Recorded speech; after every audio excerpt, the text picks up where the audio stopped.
Korang tahu tak apa itu hak milik strata? Sama seperti hak milik individu, hak milik strata juga merupakan satu bukti pemilikan ke atas unit tertentu bagi sesebuah projek. Namun, yang membezakan hak milik individu dan hak milik strata adalah pemilikan jenis harta tanahnya. Hak milik strata dikeluarkan ke atas bangunan berbilang tingkat yang unitnya boleh dipecah bahagikan. Manakala bagi tanah pula, tanah tersebut boleh dipecah bahagikan kepada beberapa bahagian. Menurut Seksyen 6A Akta Hak Milik Strata, ini adalah beberapa ciri-ciri harta tanah strata. Yang pertama, bangunan mempunyai 2 atau lebih tingkat. Yang kedua, harta tanah mestilah berada di atas satu lot tanah yang dikurniakan dan di bawah hak milik tetap. Yang ketiga, boleh dipecah bahagikan kepada beberapa bahagian ataupun petak. Yang keempat, tanah yang berada di bawah skim strata adalah merupakan tanah yang berada di atas satu lot yang sama dan juga boleh dipecah bahagikan kepada beberapa petak tanah. Jadi, semua harta tanah yang ada ciri-ciri tersebut perlulah didaftarkan di bawah hak milik strata. Kepentingan untuk memiliki hak milik strata yang pertama adalah dapat dijadikan ia sebagai alat cagaran.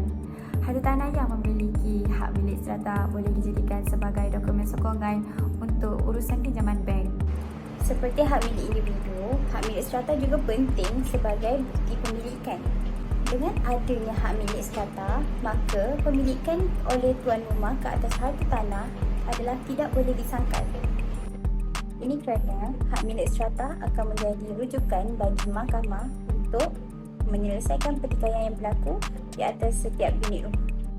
Memulakan formasi MC, iaitu Perbadanan Pengurusan.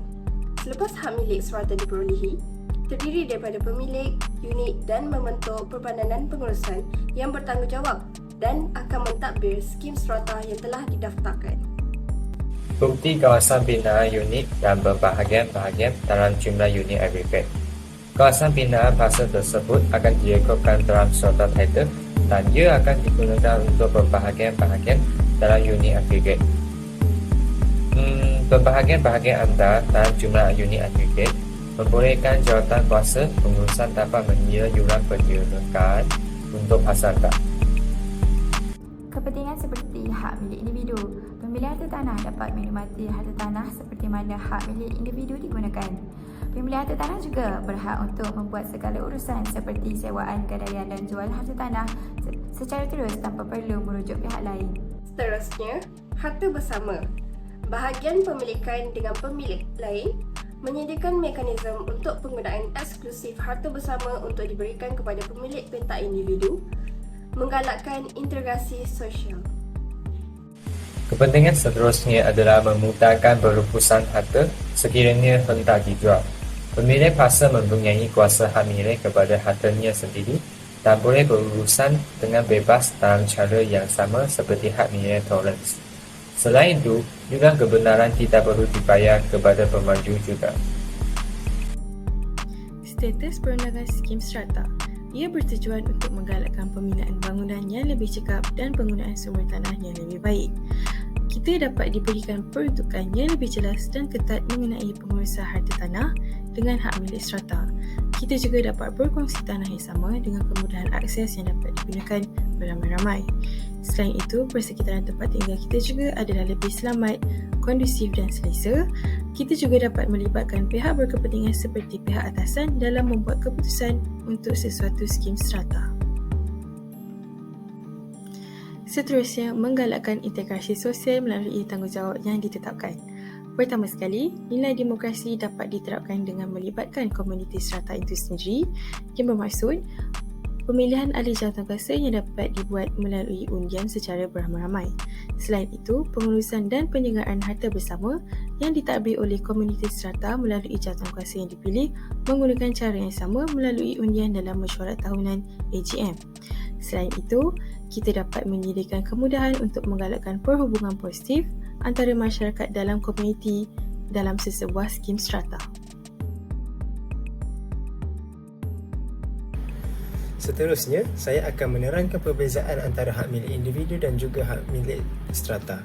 Yang pertama, hak milik individu hanya diisukan kepada pemilik rumah, tanah ataupun landed house, manakala hak milik strata pula akan diisukan kepada pemilik ataupun individu yang memiliki unit rumah itu sahaja. Yang kedua, sebelum tu contohnya macam high-rise building lah tadi. High-rise building ataupun bangunan bertingkat ataupun bangunan yang ada management body. Okey, yang kedua pula adalah jenis rumah hak milik individu ialah seperti rumah teres, rumah semedi ataupun rumah banglo dan juga lain-lain landed house yang ada pada masa sekarang. Manakala jenis rumah serata pula adalah seperti rumah bertingkat, rumah kondo, rumah apartmen dan juga mana-mana rumah landed house yang ada management body yang ataupun strata. Akhir sekali, bagi pemilikan hak milik individu akan memiliki rumah serta tanah seperti dalam hak milik yang tertera, manakala hak milik strata hanya memiliki unit rumah itu sahajalah.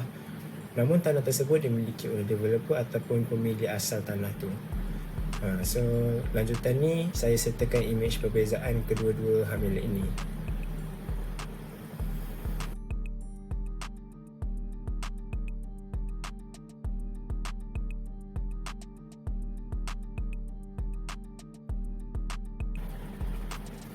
Extra info yang saya nak share sekarang adalah berkaitan siapa yang terlibat dengan permohonan hak milik strata.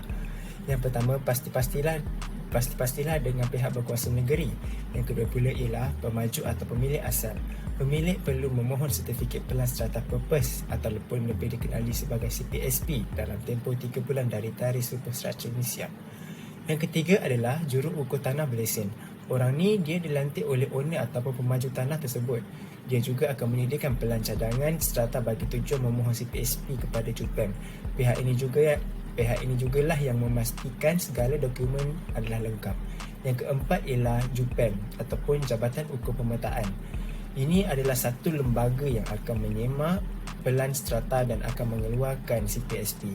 Akhir sekali ialah pihak PTG ataupun Pejabat Tanah dan Galian akan menguruskan pengeluaran cyphers ini, dan PTG juga akan membuat keputusan permohonan tersebut lulus ataupun gagal.